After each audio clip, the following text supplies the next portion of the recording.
여러분 안녕하세요. 논문 컨설팅 1등 기업 지식팬입니다.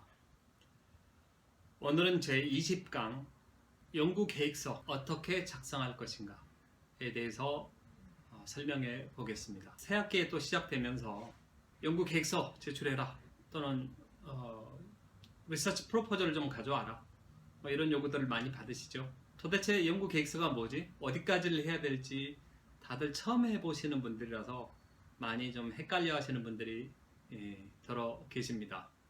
그래서 오늘은 연구 계획서에서 무엇을 정리해 제출하는 것이 연구 계획서다운 것인가, 이것에 대해서 같이 고민해보는 시간을 갖도록 하겠습니다.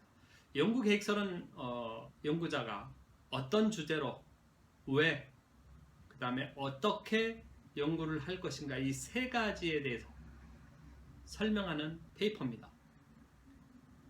그래서 보통 1장, 2장, 3장으로 이렇게 구성이 되는데요.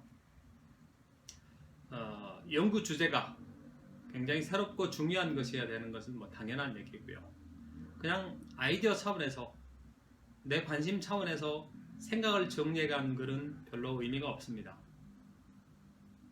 왜 그런가 하니 선행연구 경향 속에서 내 연구 주제는 작은 하나의 가지에 불과한 것이기 때문에 그렇습니다. 선행연구를 읽은 다음에 관심 분야에 관련된 지도 교수님이나 본인의 관심사, 경험에 근거해서 키워드로 검색된 선행연구들을 읽고 요약 정리를 하다 보면 석사 한 달, 박사 한 2달 정도 되면 아무도 연구하지 않은 연구 주제가 보이기 시작합니다. 그 연구 주제를 1절 연구의 배경 속에서 내가 왜 이 연구 주제를 연구할 필요성이 있는지, why에 해당되는 얘기입니다. 왜 이 연구를 해야 되는지에 대해서 설명을 하는 것이 1장에서의 가장 중요한 포매팅입니다.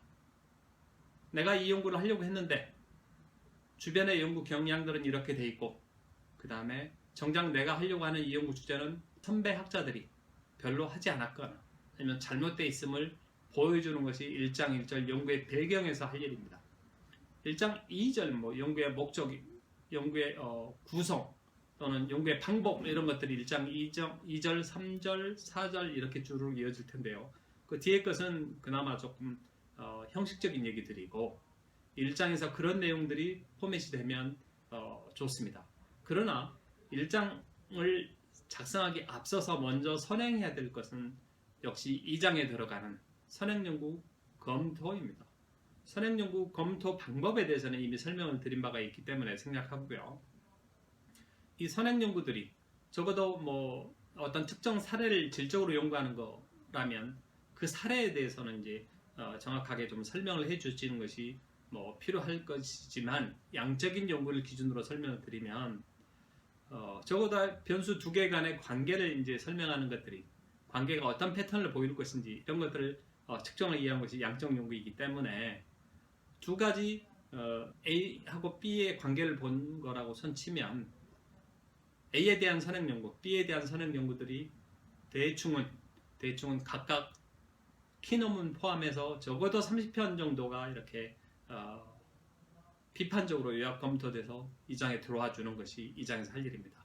그렇게 정리를 하다 보면 아직 연구 안 한 빈 자리가 보인단 말이죠. 그것을 1장에서 제시를 하는데, 만약에 청소년들의 음악 활동이 우울증 감소에 영향을 줄까라고 연구를 잡았다면 1장 1절에서는 청소년들이 어떻게 해서 우울증에 걸리면 이런 메커니즘을 설명하는 것이 아니고, 사회적으로 청소년 우울증이나 이런 현상으로 해서 얼마나 막대한 피해가 발생하고 있는지, 아니면 이것으로 인해서 청소년들이 자살로 이어진다든가, 아니면 스트레스가 얼마나 심하다든가, 이런 식의 그 대사의 전체적인 이런 그 데이터, 아니면 선행 연구들을 이용해서 1장에다가 연구의 배경 속에서 사회적 배경을 잘 설명해 주고 들어가시면 참 편리합니다. 그 다음에 3장에서 할 얘기들은 역시 연구 방법에 대한 것이죠. 양적 연구면 2차 데이터를 쓰는 경우도 있을 거고, 아니면 1차 데이터 직접 모으는 것을 1차 데이터로 하죠. 누굴 대상으로 육하 원칙에 따라서 몇 명을, 그리고 언제부터 언제까지, 그 다음 어떤 측정 도구를 이용해서 설문조사 할 것이다. 그 다음에 설문조사 측정 도구는 어디에서 출처가 어디인지 뭐 이런 것들까지 구체적으로 설문지까지를 만들어서 첨부 파일로 들어와 줘야 이것이 1, 2, 3장 리서치 프로포절의 기본 골격을 갖추시는 겁니다. 그래서 이제 연구 프로포절이 정확하게 완성이 되면 이것은 이미 연구의 약 60%, 많게는 70% 정도가 끝난 것이나 다름없다고 주장들 하고 계십니다. 그만큼 연구 아이디어가 중요하기 때문에 그렇습니다.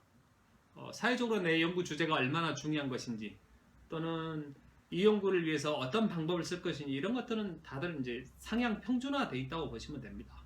물론 그것도 쓰기 어려우신 분들이나 이런 분들은 정말 중요한 실력 있는 멘토들의 도움을 받으시는 것이 시간 절약에 위해서 반드시 중요하고요.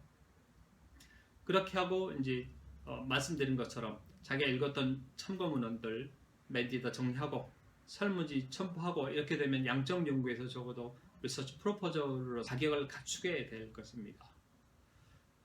이제 그거 말고도 연구 계획서에서 놓치지 말아야 할 중요한 부분은 학술적 글쓰기 원칙입니다. 누누이 강조해드리지만 아직까지 이제 소설이나 자기 뭐 주관적인 이런 글들을 써보시는 분들 많긴 하지만 학문의 세계에서는 굉장히 엄격하게 제약들이 참 많습니다.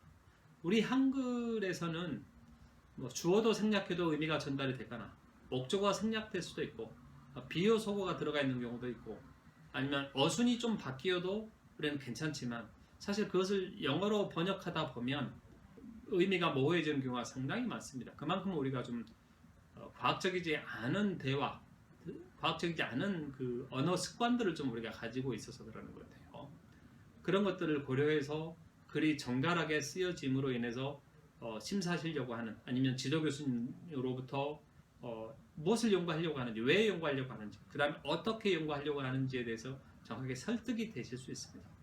다시 말씀드리지만 지도 교수님은 여러분들에게 학위를 줄 것인가 말 것인가를 평가하는 굉장히 중요한 평가자이십니다. 특히 박사 논문을 쓰시려고 하는 분들한테 지도 교수님은 자기 자신, 지도 교수님 자신과 같은 레벨의 박사로 인정을 해야 되는 것이기 때문에 상당한 공부와 그 다음에 이분이 적어도 박사학위를 받았을 때 자신을 비롯한 동료 박사들한테 폐를 끼치지 않을 것이라는 어떤 완전한 신뢰를 얻지 못하면 아무리 관계가 친하고 뭐 좋다 할지라도 박사학위를 인정받기는 쉽지가 않습니다.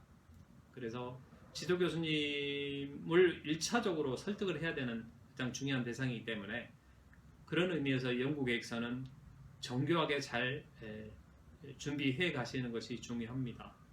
그냥 혼자서 이렇게 없는 시간에 이렇게 쪼개서 이렇게 하시다 보면 여러 가지 시간 낭비가 너무 심하고요. 그러다 또 지치고 뭐 그럴 수 있으니까요. 기왕이면 전문가들과 상담을 받아가면서 구조도 그렇고 무엇을 읽어야 될지, 그 다음에 어떤 것을 써야 될지, 왜 써야 되는지 뭐 이런 것들을 설계 받아가면서 같이 고민을 하다 보면 여러분들이 석사는 석사다운, 박사는 박사다운 수준의 지적 역량 확장으로 이렇게 이어지도록 저희가 도와드리겠습니다. 오늘 제20강 연구 계획서 어떻게 작성할 것인가 마치겠습니다. 감사합니다.